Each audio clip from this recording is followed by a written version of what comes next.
একঘেয়েমি হয়ে গেলে লাইফটা পুরা বোরিং হয়ে যায়। তো অনেকদিন যাবত জামাইকে তেলাচ্ছি যে রান্নাবান্না করতে মন চাচ্ছে না, একটু বাইরে যায় ঘুরে খেয়ে আসি।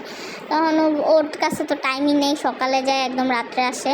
তো এর জন্য আজকে যেহেতু টাইম পাইছে আমাকে হুট করে বলতেছে যে চল একটু নিচে আসো। তো আমি এমনি বোরকা পরে নামলাম, পরে বলতেছে চলো ঘুরে আসি। তো ঘুরে আসতে যে সে আমাকে শওকতের কাবাবের এখানে নিয়ে আসছে।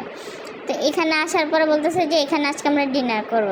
তো যাই হোক, আসসালামু আলাইকুম, welcome back to my channel.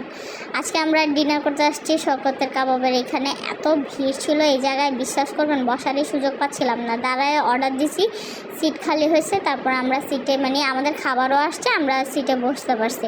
আর পাশে হচ্ছে যে মেনু কার্ড, কোন জিনিসের কোনটা প্রাইস সেটা লেখা আছে। তো আমরা একটা বিফ চাপ হাফ আর একটা চিকেন চাপ হাফ নিছি। চিকেন চাপের প্রাইসটা পড়ছে 260 টাকা আর বিফেরটা পড়ছে 180 টাকা।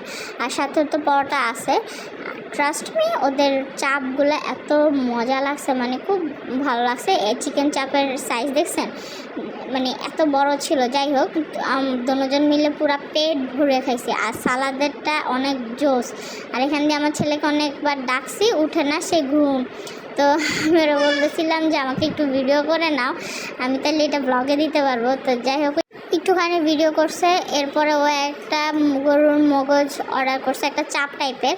তো এই ফার্স্ট ও দেখে মানে ও খুব এক্সাইটেড যে গরুর মগজটা কেমন হবে। ফার্স্ট বাইটে মানে এটা আমাদের দুজনের কারো কাছেই ভালো লাগে নাই, কেমন যেন ছিল। গরুর মগজ রান্নাই ভালো, কাবাব হিসাবে একটুও মজা না। সো আপনারা চাইলে ট্রাই নাও করতে পারেন, এটা আমার পার্সোনালি ওপিনিয়ন। আপনারা চাইলে ট্রাইও করতে পারেন। এটা এক পিস 60 টাকা। সো আমার কাছে মনে হচ্ছে যে এই 60 টাকা পুরো লস। তো যাই হোক, বাট বাকিটা পুরো পয়সা উসুল, মানে এত মজা ছিল। এই যে দেখেন ওনাদের বিভিন্ন টাইপের রান্না হচ্ছে, এক একজন এক এক ইয়া করতেছে, এত জোস লাগতেছে। সো আজকের ছোট ব্লগটা এই পর্যন্ত। আল্লাহ হাফেজ, নেক্সট ব্লগে দেখা হবে, ততক্ষণ পর্যন্ত দোয়া করবেন।